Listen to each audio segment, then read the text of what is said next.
Hey everyone, this is breaking news, and it's no surprise in the state that's coming out from, but it is going to affect at least 6 states unless something changes. It's going to affect a lot of RVers, a lot of dealerships, a lot of service centers. This is insane. It really is. This comes from RVtravel.com. It's dated November 4th, 2024. Breaking news, new California emission rule halts diesel motorhome sales in 6 states. In a nutshell, California has effectively shut the door on diesel motorhome sales, mostly Class A's, along with 5 other states. So this is a rule set by the California Air Resource Board. If you're not familiar with that, that is essentially a board in California that makes, one of their things is clean air policy. It's bureaucrats, none of them are elected. They're appointed mostly by the governor, some by legislators in the state, but California is essentially a one-party state at this point.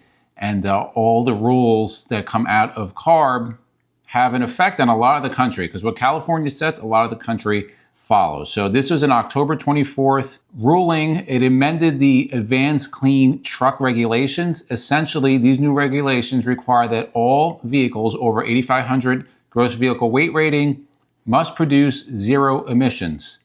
This goes into effect in 2025. There is a credit system that allows manufacturers to continue to sell a given number of fossil fuel engines in California, provided they have non-polluting vehicles to the fleet. So when we said mostly Class A's, because like the Mercedes-Benz chassis, there's Mercedes vehicles that have EVs. Also Ford has EVs, so they can kind of deal with this. But there's some interesting news with Freightliner and Spartan. So 2 of the major diesel chassis builders, as you know, Spartan and Freightliner, in a letter to dealers, Newmar says that effective today, November 4th, they will no longer be able to provide any diesel-fueled motorhomes on those platforms. So for everybody out there, understand that Newmar, and it's not going to be Newmar, it's going to be any Class A motorhome that's on a Freightliner or Spartan, which is pretty much all of them, unless you get a gas one. They're not going to be able to sell in California. Think about how insane that is in the United States of America.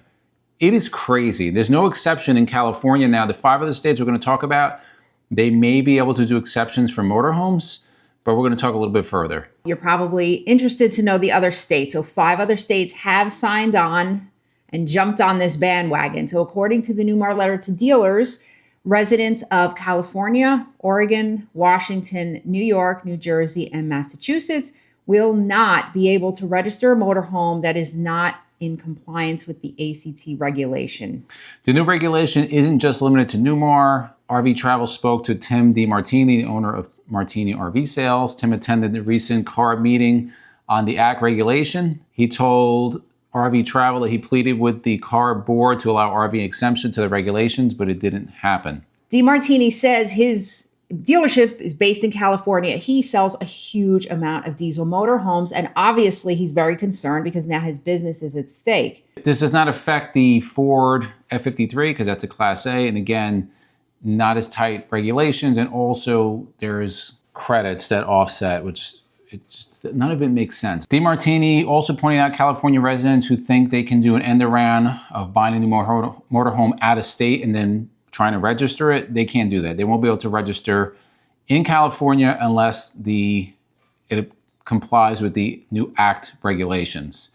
That same may be true in the other states. We don't know yet. We live in one of those states, New Jersey, not much longer because of kind of nonsense like this. We're going to be out of the state in a very, very short time. He also said that dealers in Washington State are working to get an exemption for RVs under Washington law, but it remains to see if that happens or not. Also included in this Newmar letter, they said as of now, the only motorhome chassis that it will be able to sell to residents of these 6 states is Ford. Yay.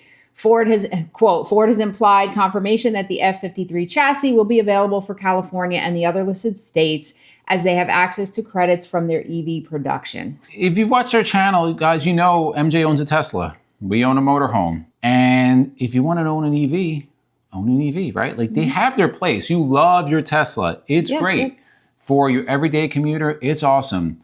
Inexpensive to maintain, to run, it's great. At the same time, motorhomes, there's no EV motorhomes. There are a couple of Class B vans that have utterly failed because we've driven them. They have no range. No range at all. Yeah. There's nothing out there in a Class A. I know Thor has like a concept out there, but how much is it going to cost? It's not even like a reality at this point. So for these unelected people, bureaucrats, to just destroy businesses this way, companies, workers, and furthermore, destroy the ability of the citizens of their state and other states to buy what they want in America. Like this is craziness. And we want your opinion. That's our opinion. You could think what you want, but that's our opinion. We want your feedback, guys. Where do you think this is gonna go? I think this just continues. It seems to be continuing. Yeah, it seems to be continuing. And like, we're all about, like, if the technology is out there, let the free market decide. Like if a company, whether it's Tesla or Spartan or Freightliner, they put the money in and they develop something that's clean burning, and it makes more sense to buy that versus a diesel, which I truly believe in the next 10 years, there'll be something out there. Like the technology will be there and it'll be better. It will even make sense to buy a diesel motorhome. Let the market decide it, but to force people to do this and just with complete disregard is why people are fleeing California, why people are fleeing New Jersey, and one of the reasons we'll be leaving New Jersey in the very near future. Yeah, a lot of freedoms being taken away, and as you mentioned, there's a lot of businesses and people that are really going to be negatively impacted by this. And what's even crazier, you know, as far as the amount of pollution that motorhomes like overall make, like just impact on the road, like this is doing nothing. Like this is craziness, especially in California when, I mean, you could defecate in the street and that's okay. Anyway, we want your feedback, guys. Put it in the comments below. If you like videos like this, to the left of us, we'll put our RV news playlist, we'll put our RV tours playlist, and for myself and MJ, it's a journey of a lifetime, and we'll see you on the road.